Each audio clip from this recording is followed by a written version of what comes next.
आम बजट 2023-24 हुआ पेश। एजुकेशन सेक्टर को क्या मिला खास? क्या एजुकेशन सेक्टर की उम्मीदें हुई पूरी? पीएम कौशल विकास योजना 4.0 कब हो रहा लॉन्च? इससे युवाओं को कैसे मिलेगा लाभ? देश का आम बजट पेश हो चुका है। बजट ऐसा है जो अलग अलग सेक्टर्स के लिए फील गुड कराने वाला बताया जा रहा है, यानी इस बजट से लगभग सभी के चेहरे पर एक मुस्कान है। ऐसे में बजट से बहुत सी उम्मीदें एजुकेशन सेक्टर या शिक्षा के क्षेत्र से भी जुड़ी हुई थीं। वित्त मंत्री सीतारमण ने देश के आम बजट में शिक्षा क्षेत्र के लिए भी कई बड़ी घोषणाएं की हैं। बजट में एजुकेशन सेक्टर के लिए बड़े अनाउंसमेंट करते हुए इंजीनियरिंग संस्थानों में 100 नए लैब्स से लेकर सेंटर ऑफ एक्सीलेंस स्थापित करने तक की घोषणाएं की गई हैं।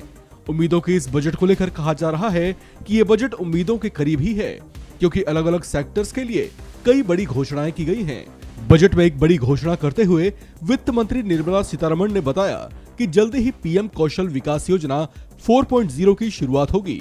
आने वाले 3 सालों में प्रधानमंत्री कौशल विकास योजना 4.0 की शुरुआत से लाखों युवाओं को स्किल्ड बनने में मदद मिल सकेगी।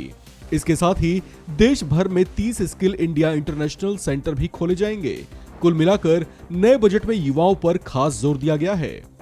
बजट में 47 लाख युवाओं को स्टाइपेंड दिए जाने की भी घोषणा की गई है। वित्त मंत्री ने अपने भाषण में कहा कि 47 लाख युवाओं को स्टाइपेंड दिया जाएगा, जिसके लिए नेशनल अप्रेंटिसशिप योजना की भी शुरुआत होगी। इतना ही नहीं, 5G सर्विस पर चलने वाले एप्लीकेशन बनाने के लिए इंजीनियरिंग संस्थानों में 100 लैब बनाए जाएंगे।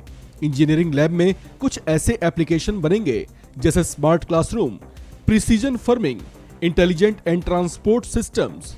बजट में फार्मा के क्षेत्र में रिसर्च को बढ़ावा दिया जाएगा और इसमें इंडस्ट्रियल इन्वेस्टमेंट की भी उम्मीदें बढ़ रही हैं। इसके साथ ही टीचर्स की ट्रेनिंग को बेहतर बनाने पर भी काम किया जा रहा है। इतना ही नहीं, पढ़ाई के नुकसान की भरपाई के लिए एनजीओ के साथ मिलकर काम किया जाएगा। जो एनजीओ इस दिशा में काम कर रहे हैं, उन्हें बजट से जोड़ा जाएगा। अगले साल तक कई एडवांस टीचर्स ट्रेनिंग सेंटर्स भी खोले जाएंगे। बजट में शिक्षा के क्षेत्र से जुड़ी बड़ी घोषणाओं के मुताबिक इस सेक्टर में 8000 लोगों के लिए रोजगार का सृजन किया जाएगा। आने वाले अगले 3 सालों में एकलव्य स्कूलों में शिक्षकों की नियुक्ति की जाएगी। इसके लिए 8000 भर्तियां की जाएंगी, यानी शिक्षक बनने की चाहत रखने वालों के लिए ये एक बड़ी खुशखबरी है। इसके अलावा बजट में डिजिटल लाइब्रेरी की भी स्थापना करने की बात की गई है, ताकि ज्यादा से ज्यादा बच्चों को किताबें उपलब्ध हो सकें। इसके अलावा ICMR की कुछ लैब्स को पब्लिक के लिए खोलने पर भी विचार किया जाएगा। यहां पब्लिक और private medical college faculty research के लिए जा सकेंगे। इस खबर में फिलहाल इतना ही। बाकी अपडेट्स के लिए बने रहिए वन इंडिया हिंदी के साथ।